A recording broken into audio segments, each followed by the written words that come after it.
നമസ്കാരം കൃഷ്ണകുമാരേട്ടാ. നമസ്കാരം പൊന്നി. നമുക്ക് തുടങ്ങാം.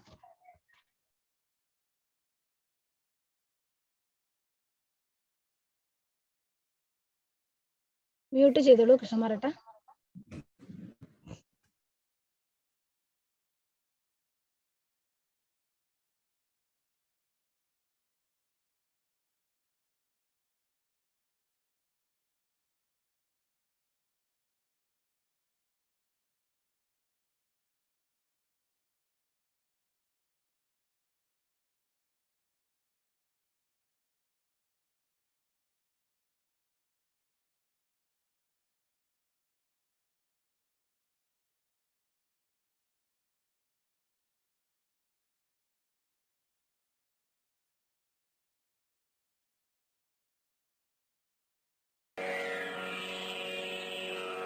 ഇനി നമുക്ക് ഗുരുവന്ദനം ചെയ്യാം.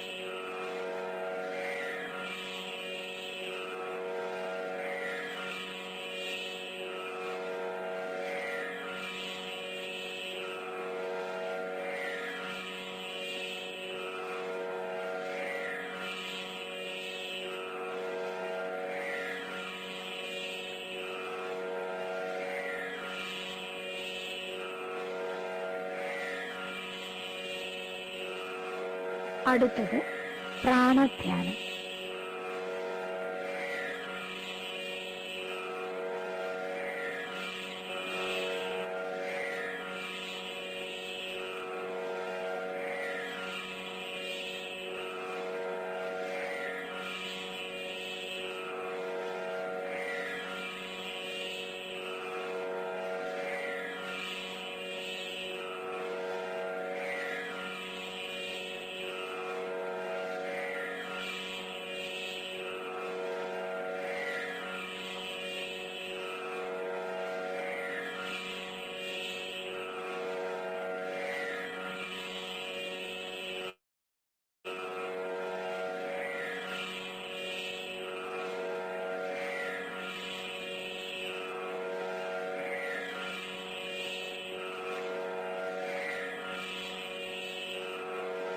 അടുത്തത് നാഡീശുദ്ധി പ്രാണായാമം.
വരൂ, നമുക്ക് നമ്മുടെ അകത്തുള്ള ലോകത്തേക്ക്, നമ്മുടെ ആന്തരാകാശത്തിലേക്ക് ഒന്ന് യാത്ര ചെയ്യാം.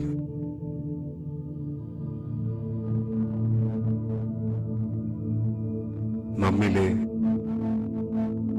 നന്മ തിന്മകളെ ഒന്നോർത്തു നോക്കാം. പതിയെ പതിയെ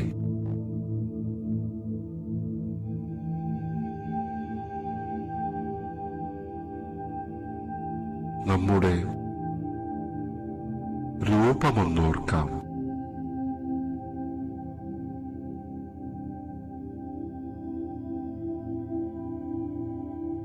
അതിനകത്തെ ജീവനെയും ഒന്നോർക്കാം.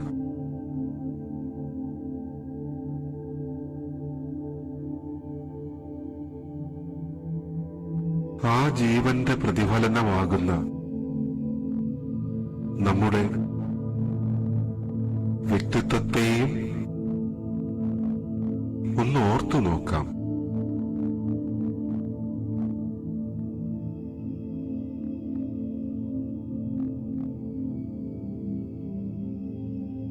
ഇനി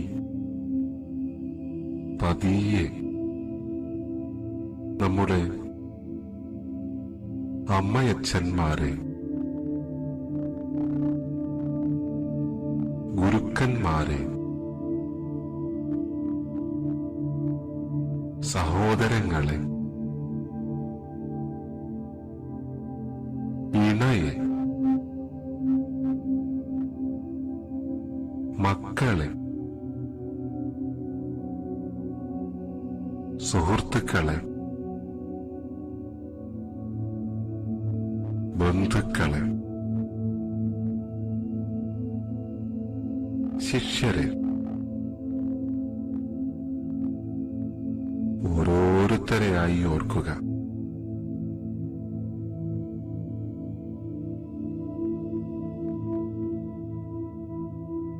ഇന്നത്തെ ദിനം വരെ നാം അവർക്കായി നൽകിയ സന്തോഷങ്ങളെത്ര, ദുഃഖങ്ങളെത്ര, അവരോട് തോന്നിയ കാരുണ്യമെത്ര, നമ്മിലെ നന്മയും തിന്മയും ഇനി ഒരിക്കലും അവരെ ആരെയും നോവിക്കാതിരിക്കുവാൻ ശ്രദ്ധിക്കുമെന്ന് നമുക്കുറപ്പിക്കാം.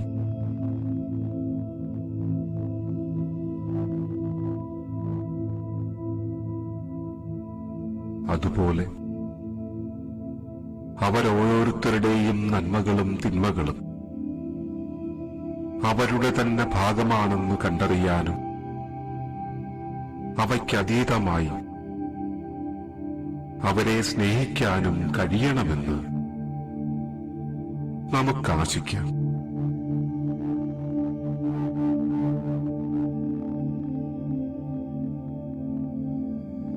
പതിയെ നമ്മുടെ അയൽപക്കക്കാരെ, പരിചയക്കാരെ, ഇടപാടുകാരെ ഒക്കെയൊക്കെ ഓർക്കുക.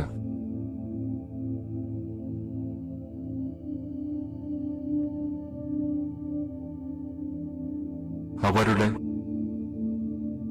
നന്മകളെ സന്തോഷത്തോടുകൂടിയും തിന്മകളെ ശാന്തതയോടുകൂടിയും മാത്രമേ ഉൾക്കൊള്ളൂ എന്ന് മനസ്സിലുറപ്പിക്കാം.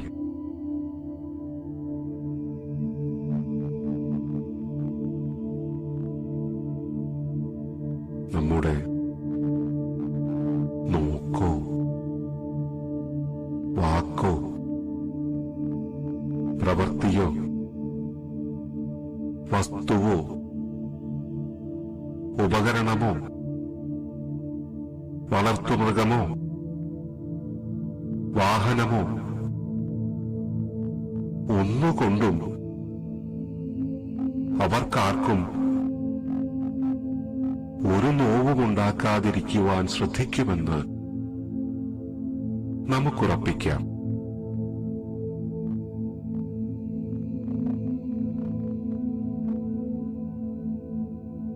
അരികിലും വിദൂരതയിലുമുള്ള സർവ മനുഷ്യ ജന്തുജാലങ്ങളും നമ്മുടെ ബന്ധുക്കളാണെന്ന് നമുക്ക് തിരിച്ചറിയാം.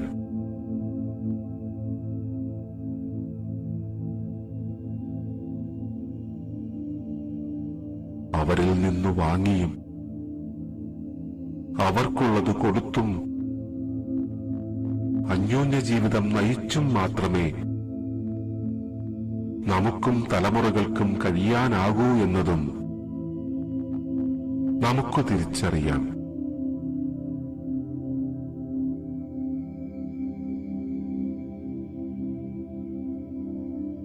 എല്ലാവരും നമ്മുടെ ബന്ധുക്കളാണെന്ന സത്യത്തെ നമുക്ക് അംഗീകരിക്കാം.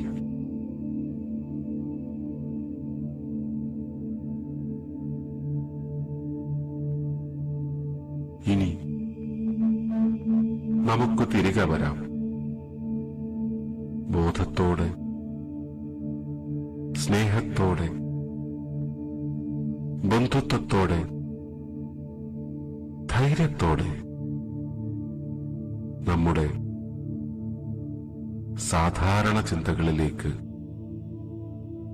തുടർന്നുള്ള ജീവിതത്തിലേക്ക് പതിയെ പതിയെ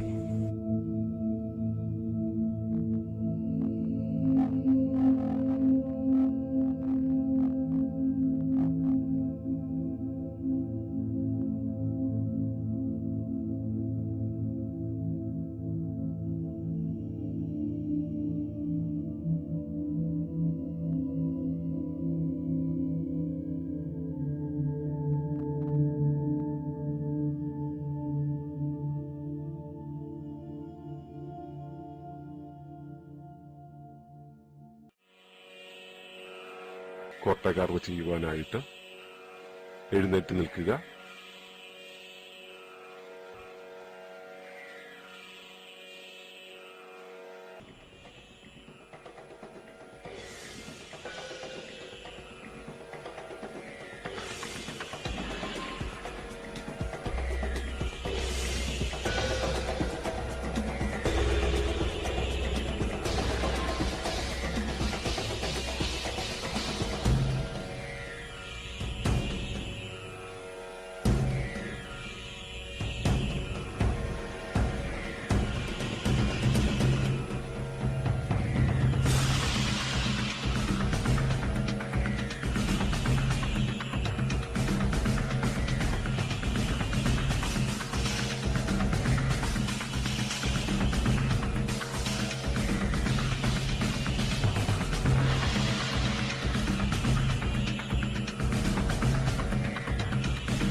വിശ്വവന്തനം, സയോഗ മാതൃക.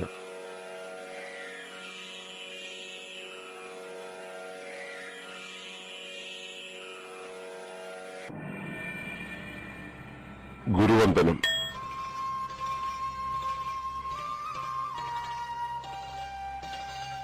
സഹസ്രാരം, ഉല്ലാഹദം,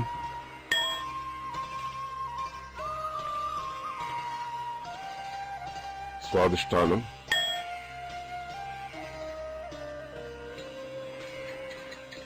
അതലം, ഇടുപ്പ്,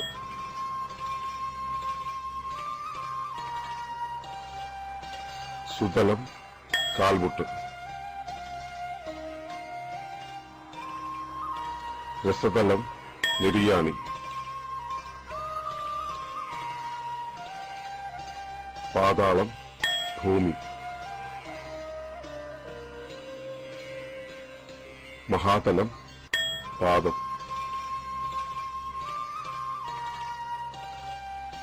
തലാതലം, കാൽവണ്ണ,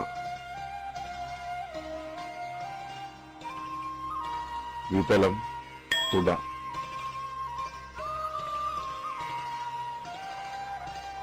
മൂലാധാരം,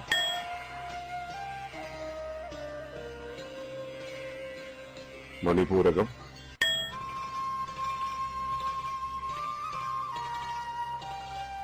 വിശുദ്ധി,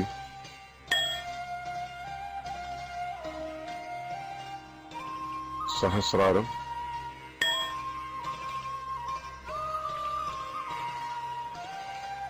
സത്യലോകം,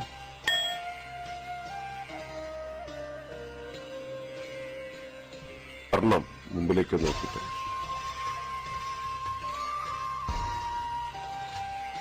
മൂലാധാരം,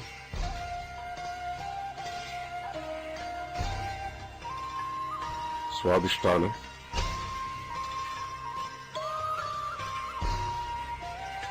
മണിപൂരകം,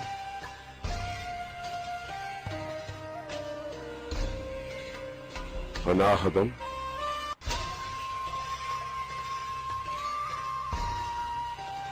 വിശുദ്ധി,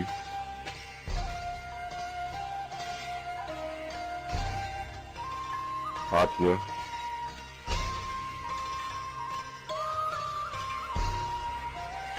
സഹസ്രാരം, വലത്തോട്ട് തിരിയുക, കർണം,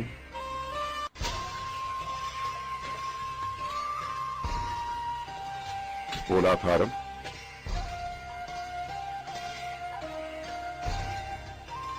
സ്വാദിഷ്ഠാനം,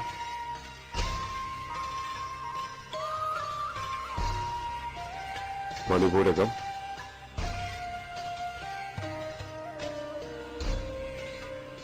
അനാഹതം,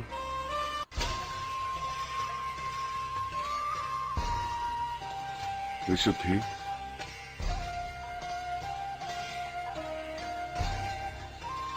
ആജ്ഞ,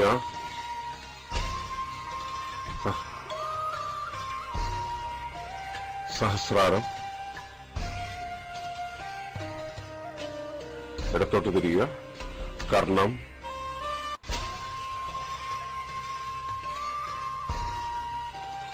മൂലാധാരം,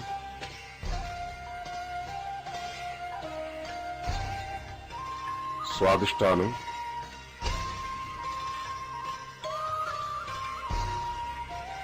മണിപൂരകം,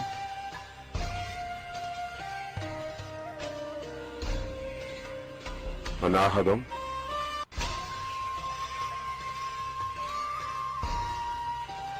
വിശുദ്ധി,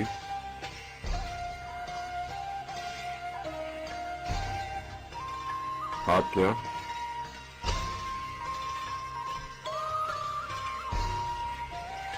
സഹസ്രാരം, മുമ്പോട്ട് തിരിയുക, കർണം,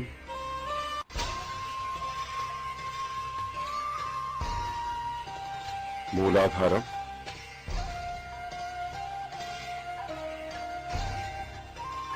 സ്വാദിഷ്ഠാനം,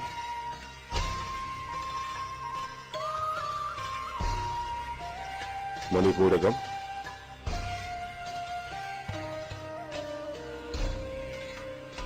അനാഹതം,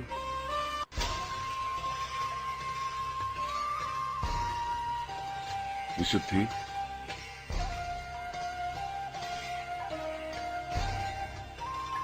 ആജ്ഞ,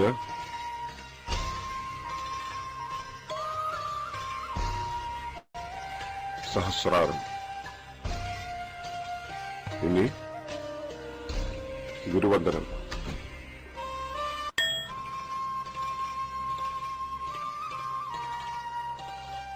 ആത്മവന്ദനം,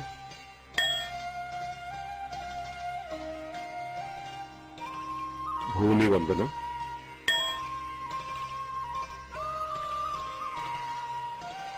ആകാശവന്ദനം,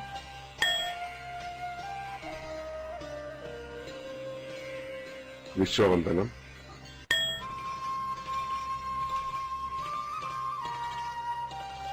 സത്യലോകവന്ദനം,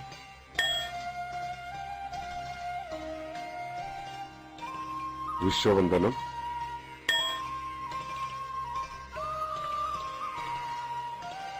ഗുരുവന്ദനം.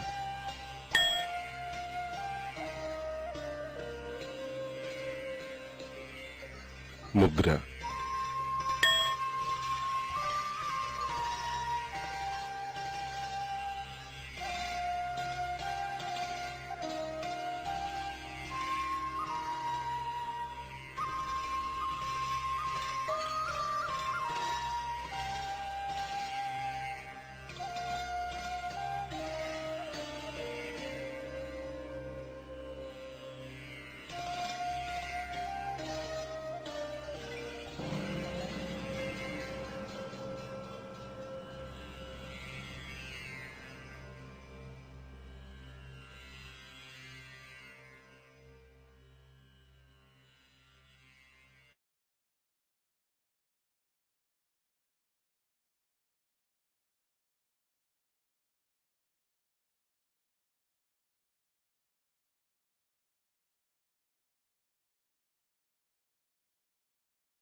ഏട്ടൻ ഇപ്പൊ വരുന്നുണ്ട്.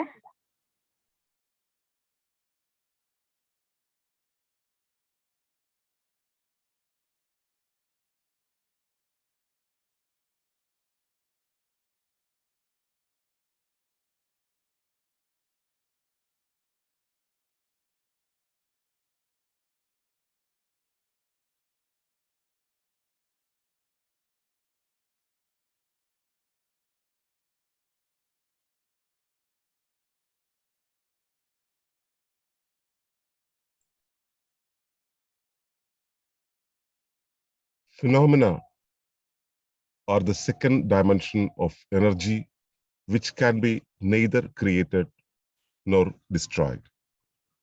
പ്രതിഭാസങ്ങൾ ഉണ്ടാകുകയും നശിക്കുകയുമില്ല, തെളിയുകയും ഒളിയുകയുമാണ് ചെയ്യുക.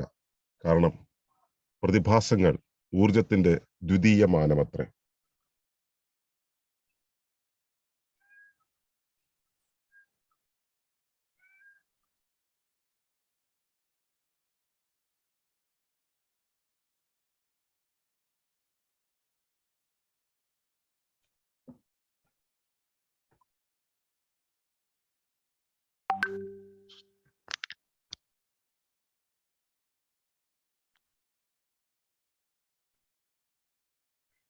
ഏവർക്കും നമസ്കാരം. ശുഭകരമാകട്ടെ, ഈ ദിനം സന്തോഷകരമാവട്ടെ, സൗഖ്യകരമാകട്ടെ. അനുഭവങ്ങളും അനുഭൂതികളും നമ്മെ ഏവരെയും നയിക്കുമാറാകട്ടെ. നമ്മുടെ ജീവിതം അസംഖ്യ കോടി പ്രതിഭാസങ്ങൾ നിറഞ്ഞതാണ്. ജീവിതത്തിന്റെ പ്രതിഭാസങ്ങളെ അതെങ്ങനെയാണെന്ന് മനസ്സിലാക്കാൻ നമ്മളെ വളരെ എളുപ്പത്തിൽ പറയുന്ന ഒരു രൂപം എന്ന് പറയുന്നത് പ്രകൃതി നിയമങ്ങൾ എന്നാണ്. പ്രകൃതി നിയമങ്ങൾ എന്നാൽ എല്ലാ അർത്ഥത്തിലും പലവിധം കാര്യങ്ങൾ അതിനകത്തുകൂടെ കടന്നു പോകുന്നുണ്ടാവും.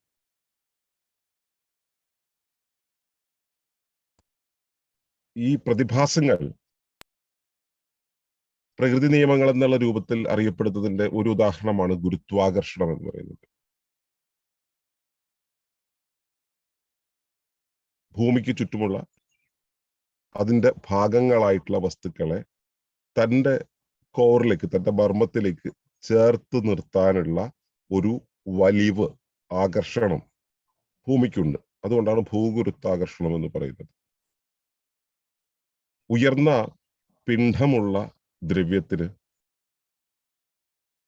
താഴ്ന്ന പിണ്ഡമുള്ള ആ വ്യവസ്ഥയുടെ ഭാഗമായിരിക്കുന്നവയെ തന്നോട് ചേർത്ത് നിർത്താനുള്ള പ്രവണതയാണ് ഗുരുത്വാകർഷണം എന്ന് പറയുന്നത്.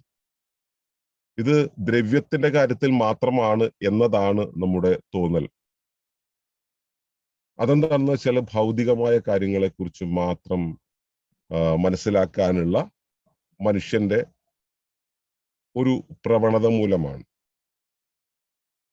എന്നാൽ ശാസ്ത്രമൊക്കെ വികസിച്ചു വന്നതിന്റെ പുറകിൽ പ്രകൃതിയുടെ പ്രതിഭാസങ്ങൾ എന്ത് എന്നുള്ള അന്വേഷണം കൂടി ഉണ്ടായിരുന്നു. ദ്രവ്യത്തെക്കുറിച്ചും ദ്രവ്യത്തിന്റെ ഘടകഭാഗങ്ങളെക്കുറിച്ചും അതിന്റെ ഘടനയെക്കുറിച്ചുമുള്ള പഠനം മാത്രമല്ല, എന്തുകൊണ്ടത് അങ്ങനെ നിൽക്കുന്നു, എന്തുകൊണ്ടത് അങ്ങനെ ആയിരിക്കുന്നു എന്നുള്ള പഠനം കൂടെ അതിന്റെ ഭാഗമായി.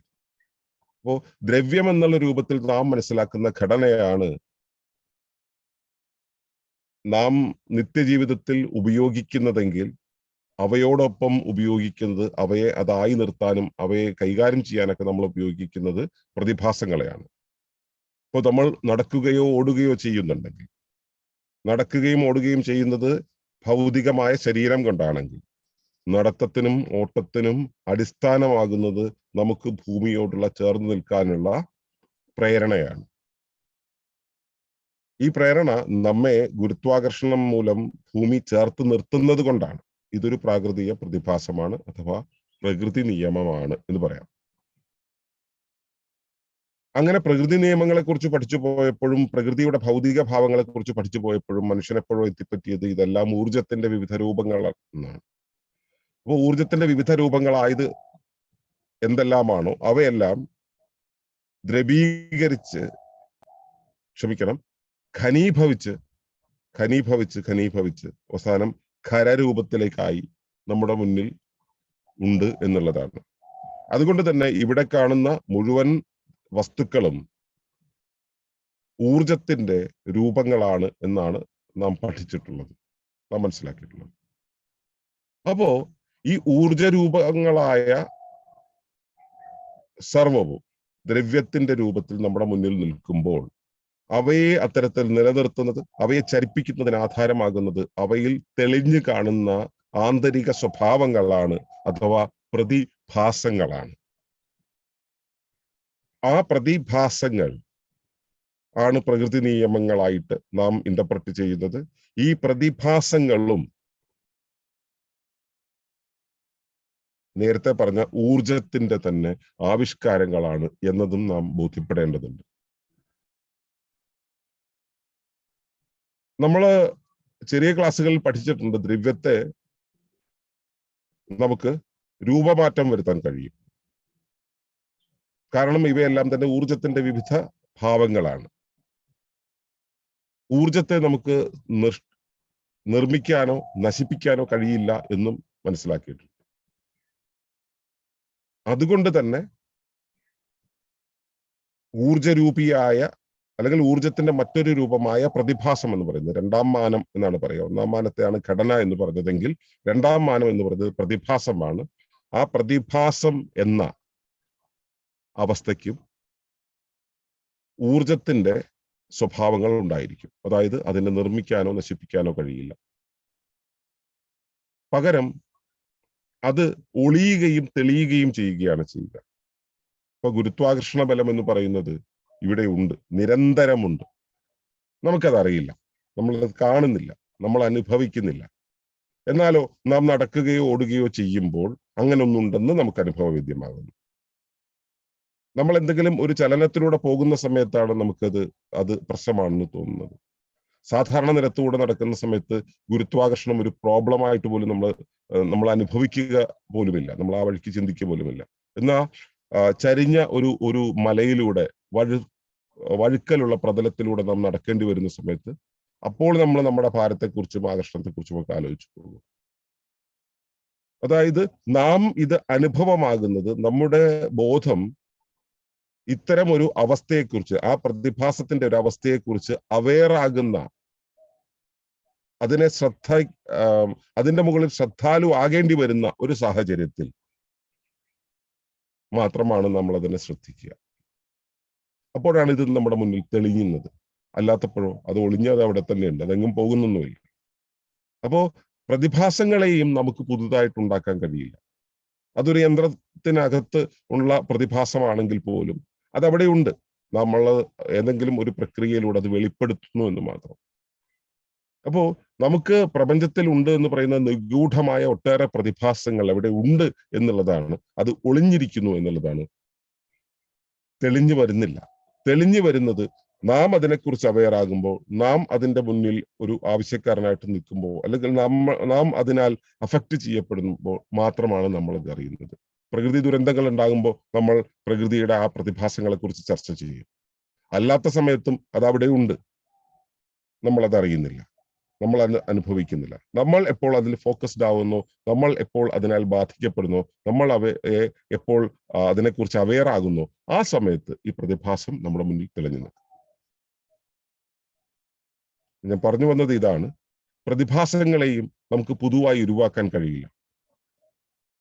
പ്രപഞ്ച പ്രതിഭാസങ്ങൾ ഏതുമായിക്കോട്ടെ, പ്രകൃതി ദുരന്തമായിക്കോട്ടെ, നമ്മുടെ ശരീരത്തിന്റെ പ്രവർത്തനങ്ങളായിക്കോട്ടെ, ആരോഗ്യ പ്രവർത്തനങ്ങളായിക്കോട്ടെ, ശരീരത്തിനകത്ത് ദഹന പ്രക്രിയ ആയിക്കോട്ടെ, ചിന്തയുടെ പ്രവർത്തനങ്ങളായിക്കോട്ടെ, ഈ പ്രവർത്തനങ്ങളെല്ലാം ചില പ്രത്യേക സഹജമായ പ്രവർത്തനങ്ങളിലൂടെയാണ്, സഹജമായ ചില സ്വഭാവങ്ങളിലൂടെയാണ് പോകുന്നത്. ഈ സ്വഭാവങ്ങളാണ് പ്രതിഭാസങ്ങൾ. ഇത് ഒളിഞ്ഞിരിക്കും എന്നുവെച്ചാൽ അത് പോയി ഒളിയുന്നതല്ല, അതവിടെ ഉണ്ട്. കണ്ടെത്താനുള്ള വിവരം, കണ്ടെത്താനുള്ള ബോധം, കണ്ടെത്താനുള്ള ആ തിരിച്ചറിവ് നമുക്കില്ല എന്ന് മാത്രം. കണ്ടെത്താനുള്ള തിരിച്ചറിവ് മുമ്പിൽ വരുമ്പോൾ, കണ്ടെത്താനുള്ള ആവശ്യകത മുമ്പിൽ വരുമ്പോൾ, അപ്പോൾ നമ്മൾ പ്രതിഭാസങ്ങളെ തെളിഞ്ഞു കാണും. മനസ്സിലാക്കുക, നമുക്ക് ചുറ്റും പ്രതിഭാസങ്ങളാണ് നിറയെ. ദ്രവ്യമായി കാണുന്നതിനും അപ്പുറത്തേക്ക് നിറഞ്ഞു നിൽക്കുന്നതാണ് പ്രതിഭാസങ്ങൾ. ഈ പ്രതിഭാസങ്ങളെ നമുക്ക് തെളിയിക്കാൻ കഴിയും നാം അവെയറായിരുന്നാൽ, നാം അവയെക്കുറിച്ച് ബോധവാന്മാരായിരുന്നാൽ, നാം അവയിൽ ശ്രദ്ധാലുവായിരുന്നാൽ. അല്ലാത്തപ്പോൾ അവയൊന്നും നമുക്ക് മുന്നിൽ തെളിഞ്ഞു നിൽക്കില്ല, നമ്മൾ അറിയുക പോലുമില്ല അങ്ങനെ ഒരു ലോകത്താണ് നാം ജീവിക്കുന്നത്. ചുറ്റുമുള്ള പ്രതിഭാസങ്ങളെയെല്ലാം കാണാൻ, തിരിച്ചറിയാനുള്ള ബോധ്യവും പ്രകൃതിയുടെ തെരഞ്ഞെടുപ്പും നിങ്ങളെയും തേടി വരട്ടെ എന്ന് പ്രാർത്ഥിക്കുന്നു. നന്ദി, നമസ്കാരം.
പ്രവേശകധ്യാനം.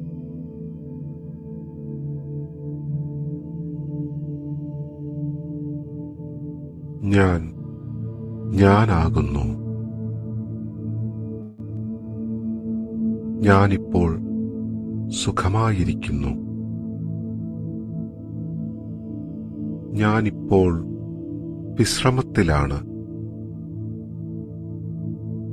അമ്മയുടെ ഗർഭപാത്രത്തിലെന്നതുപോലെ സുരക്ഷിതമായി ഞാൻ ഭൂമിയോട് ചേർന്നിരിക്കുകയാണ്. ഞാൻ ഭൂമിയോട് ഗുരുത്വപ്പെട്ടിരിക്കുന്നു.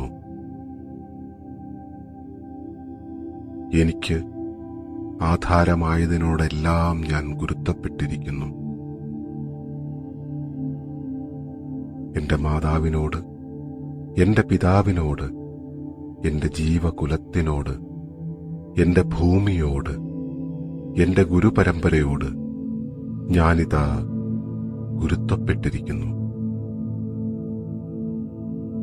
നന്ദിയിലൂടെ, സ്നേഹത്തിലൂടെ, പരിഗണനയിലൂടെ, സമർപ്പണത്തിലൂടെ, സ്വീകാര്യതയിലൂടെ, വിധേയത്വത്തിലൂടെ പഞ്ചഗുരുത്വങ്ങളോടും ഗുരുത്വപ്പെട്ടിരിക്കുന്നു.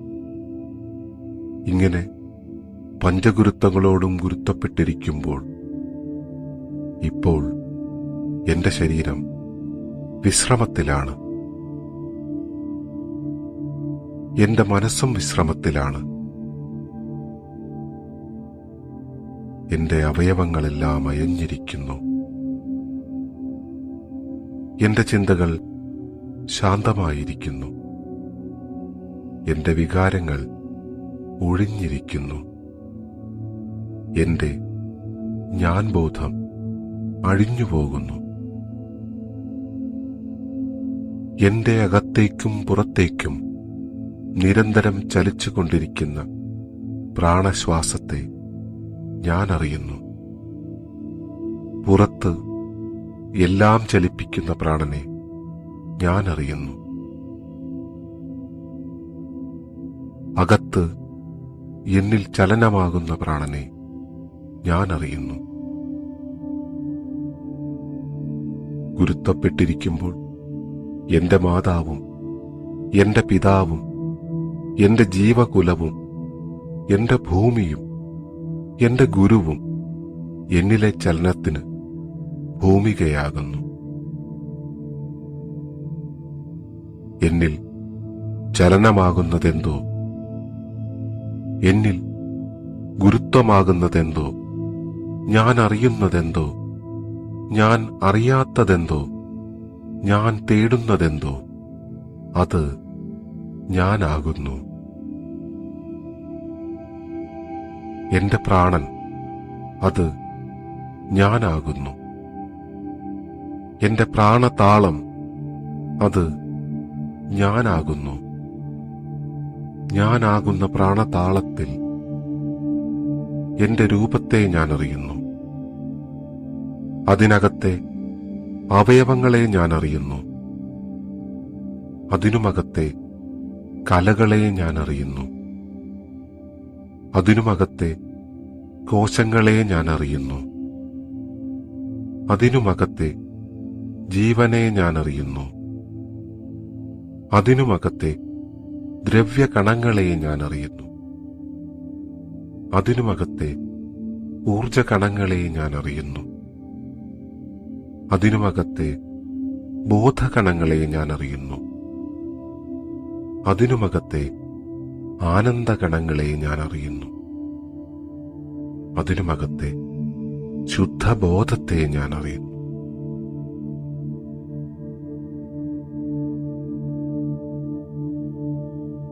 ഞാൻ രൂപമാകുന്നു.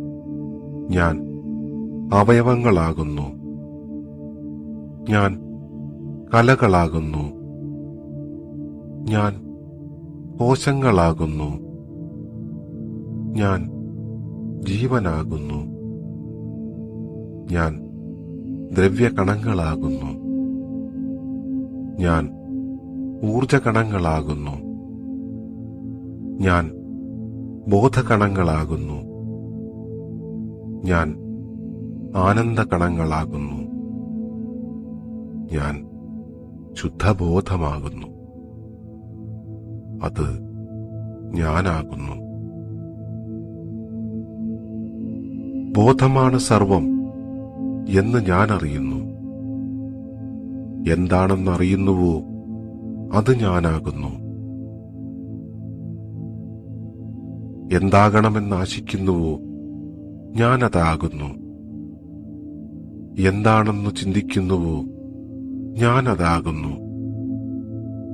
എന്താണെന്ന് പറയുന്നുവോ അത് ഞാനാകുന്നു. ഞാൻ എവിടേക്ക് ശ്രദ്ധിക്കുന്നുവോ എന്റെ ബോധം അവിടെയാകുന്നു.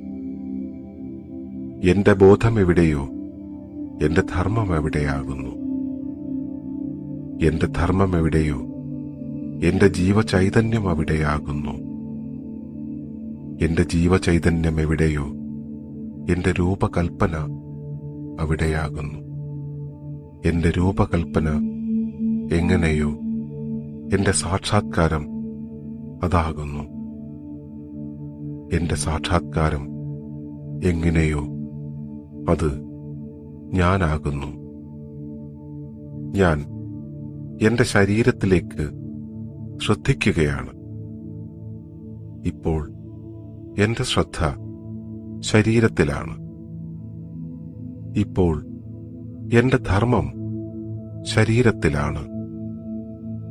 ഇപ്പോൾ എന്റെ ജീവചൈതന്യം ശരീരത്തിലാണ്. ഇപ്പോൾ എന്റെ രൂപകൽപ്പന ശരീരത്തിലാണ്. ഇപ്പോൾ എന്റെ സാക്ഷാത്കാരം ശരീരത്തിലാണ്. അത് ഞാനാകുന്നു. ഞാൻ എന്റെ ശരീരം മുഴുവനായും ശ്രദ്ധിക്കുകയാണ്. ഞാൻ ശിശുവായിരുന്നതുപോലെ എന്റെ ശരീരം അകത്തും പുറത്തും സുന്ദരമായിരിക്കുന്നു, മൃദുവായിരിക്കുന്നു. ജനിച്ചപ്പോൾ എന്നതുപോലെ ശുദ്ധരൂപത്തിൽ ആരോഗ്യപൂർണവും സുരക്ഷിതവുമായിരിക്കുന്നു. എന്റെ ശരീരം അതിന്റെ പ്രവർത്തനങ്ങളെല്ലാം ശരിയാം വിധം പൂർണ്ണമായും നിർവഹിച്ചുകൊണ്ടേയിരിക്കുന്നു.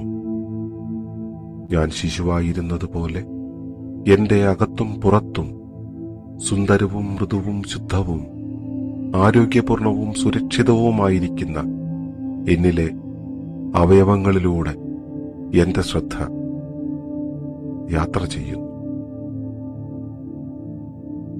കാൽവിരലുകളിലൂടെ, പാദങ്ങളിലൂടെ, കണങ്കാലുകളിലൂടെ, തുടകളിലൂടെ, അരക്കെട്ടിലൂടെ, നട്ടെല്ലിലൂടെ, ഉദരത്തിലൂടെ, നെഞ്ചിലൂടെ, ആന്തരാവയവങ്ങളിലൂടെ, കഴുത്തിലൂടെ, ശിരസ്സിലൂടെ, മൂർധാവിലൂടെ എന്റെ ശ്രദ്ധ യാത്ര ചെയ്യുന്നു. ഞാൻ ശിശുവായിരുന്നതുപോലെ എന്റെ അവയവങ്ങളെല്ലാം അകത്തും പുറത്തും സുന്ദരമായിരിക്കുന്നു, മൃദുവായിരിക്കുന്നു.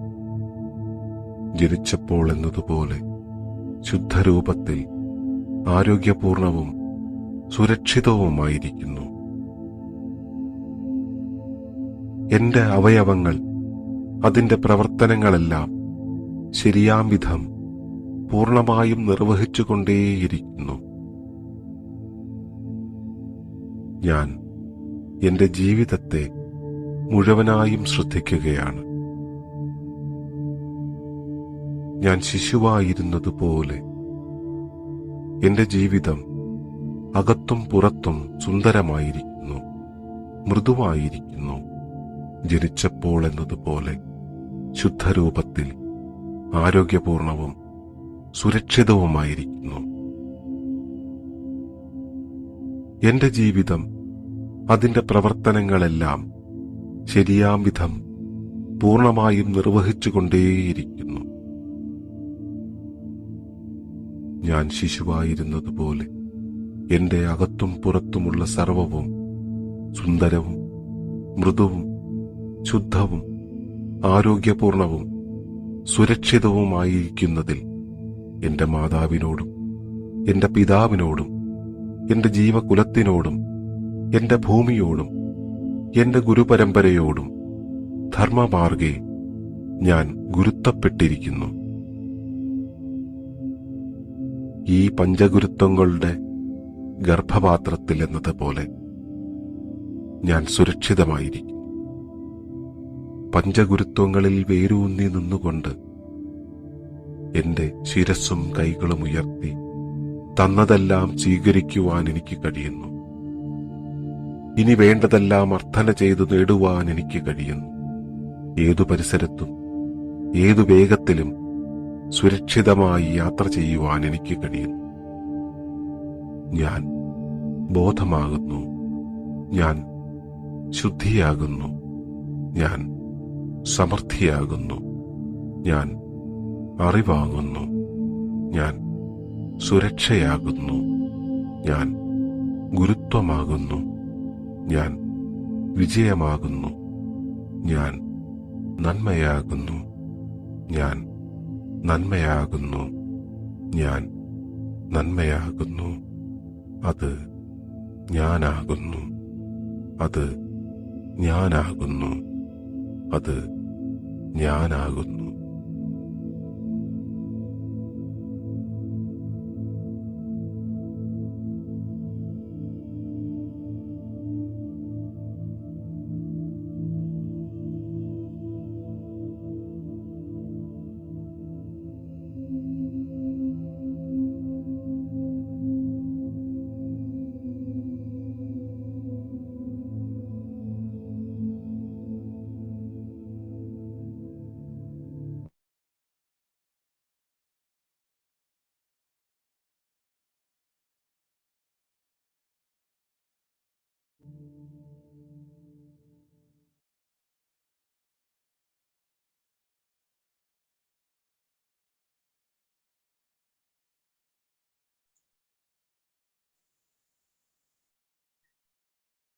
തിരികെ വരാം.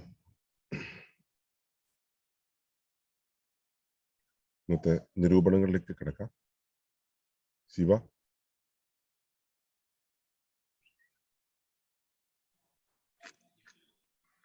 നമസ്കാരം.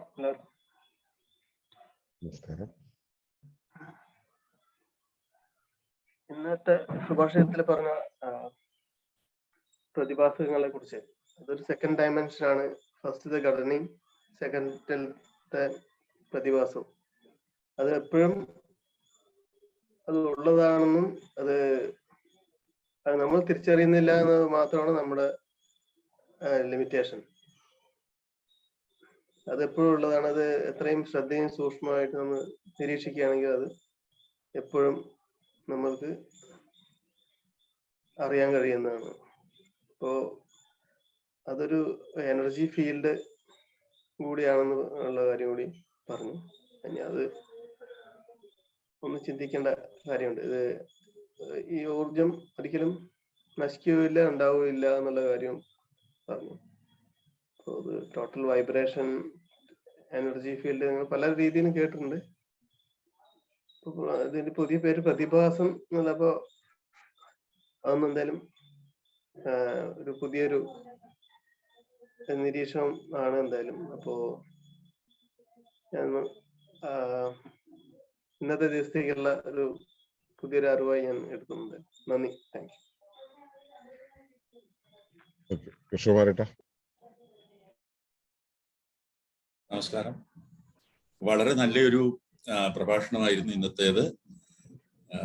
ഒളിഞ്ഞും തെളിഞ്ഞും ഇരിക്കുന്ന പ്രതിഭാസങ്ങൾ, അതിനെപ്പറ്റി പറഞ്ഞപ്പോൾ കൃത്യം 46 വർഷം മുമ്പ് മഹാരാജാസിലെ എക്കണോമിക്സ് പ്രൊഫസർ മോഹൻദാസ് സാർ പറഞ്ഞ ഒരു വാചകം ഇന്നും മനസ്സിൽ തട്ടി നിൽക്കുന്നു. You and I will never think of a head unless and until we get a headache. അന്നതിന്റെ ആന്തരാർത്ഥം ശരിക്കും മനസ്സിലായിരുന്നില്ല, ഇപ്പോഴത് മനസ്സിലായി. അന്ന് പറഞ്ഞ ആ വാചക ഓർമ്മയിൽ തന്നെ തങ്ങി നിൽക്കുന്നുണ്ടായിരുന്നു.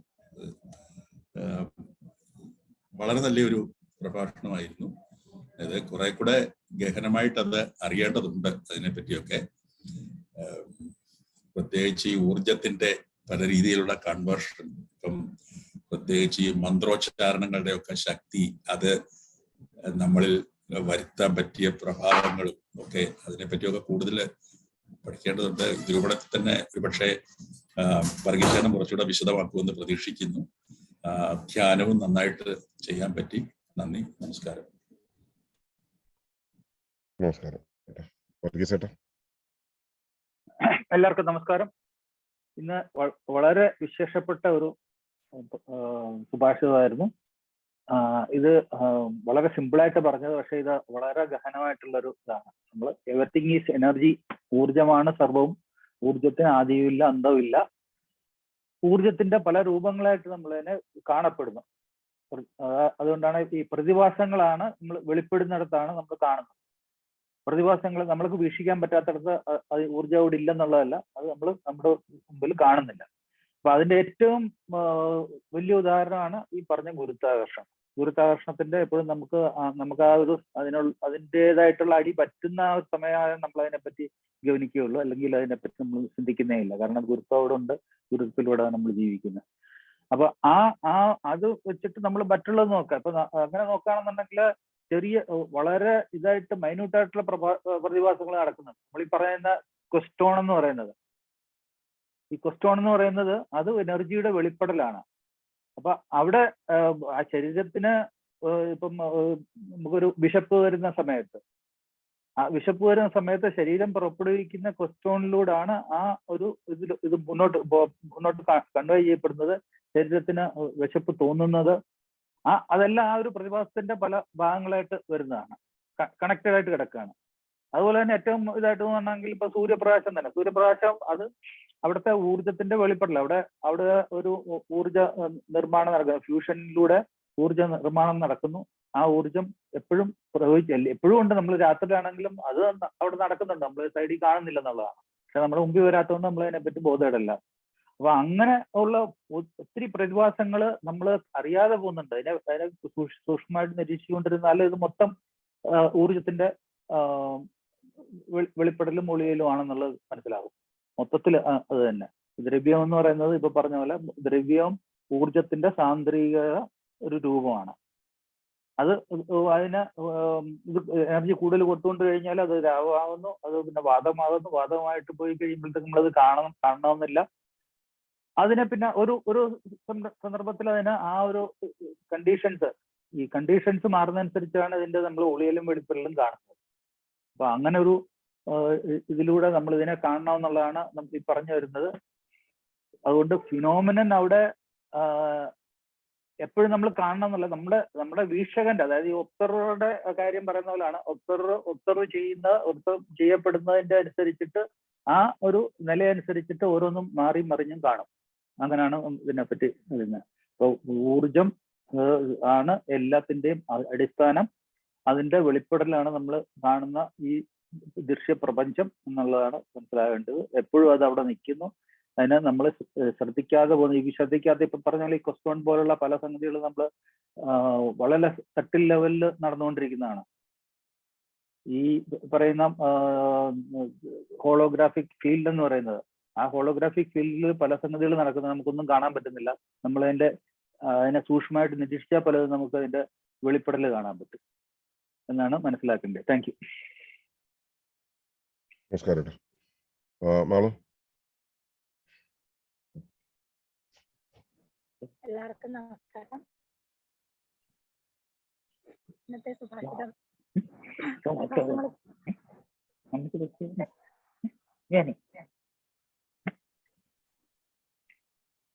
എന്നൊരു പറഞ്ഞു കേട്ടെ. ശബ്ദം വളരെ ഫീബിൾ ആണ്. കുറച്ചുകൂടെ മൈക്രോഫോണിന്റെ അടുത്ത് കാണാം. ഒരു നേരത്തെ പിടിച്ചോളൂ, അതായിരിക്കും നല്ലത്. ഇപ്പൊ കേൾക്കുന്നുണ്ടോ? കേക്കാം. അപ്പൊ ഇന്നത്തെ പ്രതിഭാസങ്ങളെ കുറിച്ചുള്ള വിശദീകരണത്തില് മുൻപ് കേട്ടിട്ടുള്ളതാണ്. എന്നാൽ പോലും കുറച്ചും കൂടെ അതിലേക്ക് കൂടുതൽ ഇറങ്ങി വരാൻ സാധിച്ചു എന്നുള്ളതാണ്. എല്ലാത്തിലും ലീനമായിട്ടിരിക്കുന്നു. എന്നാൽ നമ്മൾ ആ ഊർജത്തിന്റെ ഏട്ടൻ പറഞ്ഞ പോലെ ആ ഘനീഭവിച്ച രൂപം അല്ലെങ്കിൽ ആ ഘടനയെ മാത്രമാണ് നമ്മൾ ആ വസ്തുവായിട്ട് അല്ലെങ്കിൽ ആ പദാർത്ഥമായിട്ട് അല്ലെങ്കിൽ അത് എന്തായിട്ടോ അതായിട്ട് നമ്മൾ കാണുന്നത്. പക്ഷെ അതില് ഇങ്ങനെ ഒരു പ്രതിഭാസത്തിന്റെ ഒരു വശത്തെ കുറിച്ച് നമ്മൾ ശ്രദ്ധിക്കുമ്പോൾ അല്ലെങ്കിൽ അവെയർ ആകുമ്പോൾ മാത്രമാണ് അങ്ങനെ ഒന്നും നമുക്ക് ശരിക്കും അനുഭവിക്കാൻ സാധിക്കുന്നു എന്നുള്ളതാണെന്ന് മനസ്സിലായത്. അപ്പൊ നമ്മുടെ സ്വഭാവ സവിശേഷത എന്ന് പറയുന്ന ജീവൻ ഒരു പ്രതിഭാസമാണ്. അതുപോലെ നമുക്ക് അനുഭവിക്കാൻ കഴിയുന്ന, അതിനെ കാണാനോ കേൾക്കാനോ നമുക്ക് കഴിയില്ല. ഒരു രൂപത്തെ കാണുന്നത് പോലെ അല്ല, പക്ഷെ അതിന്റെ ആ രൂപം എന്താണെന്ന് അല്ലെങ്കിൽ നമ്മൾ കാണുന്നത് എന്താണോ അതിനെ സമഗ്രമായിട്ട് അല്ലെങ്കിൽ മുഴുവനായിട്ട് നമ്മൾ അതിനെ അറിയുക എന്ന് പറയുമ്പോൾ ഈ ഒരു പ്രതിഭാസ വശം കൂടി അതിൽ നമ്മൾ അനുഭവിക്കുമ്പോഴാണ് അത് മുഴുവനാകുന്നതെന്നാണ് മനസ്സിലായത്. പിന്നെ ഇത് നശിക്കുന്നില്ല, ഊർജം എന്ന് പറയുന്നത് നശിക്കുന്നില്ല, അത് രൂപമാറ്റം സംഭവിക്കുക മാത്രം ചെയ്യുന്നു എന്നുള്ളത് നമ്മൾ കാണുന്നുണ്ട്. അപ്പോൾ അത് തന്നെയാണ് പ്രതിഭാസത്തിലും. പ്രതിഭാസം ഒരു ഊർജ രൂപമാണ്. അപ്പോൾ അത് നശിക്കുന്നില്ല. നമുക്കത് അത് മറഞ്ഞു കിടക്കുകയാണ്. എല്ലാത്തിലും അതുണ്ട്, അത് നമുക്ക് മുമ്പിൽ മറഞ്ഞിരിക്കുന്നു. നമ്മൾ എപ്പോഴാണോ അതിലേക്ക് ശ്രദ്ധിക്കുന്നത് അപ്പം മുതൽ അത് നമുക്ക് മുമ്പിൽ വെളിപ്പെട്ട് തുടങ്ങും എന്നുള്ളതാണ് ഇന്നത്തെ ഒരു സുഭാഷിതത്തിൽ മനസ്സിലാക്കാൻ സാധിച്ചത്. അപ്പോൾ മറഞ്ഞിരിക്കുന്ന പ്രതിഭാസങ്ങളെയൊക്കെ നമുക്ക് മുമ്പിൽ വെളിപ്പെടട്ടെ, നമുക്കത് ശരിയാവണ്ണം അനുഭവിക്കാൻ സാധിക്കട്ടെ എന്ന് പ്രാർത്ഥിക്കുന്നു. നന്ദി, നമസ്കാരം.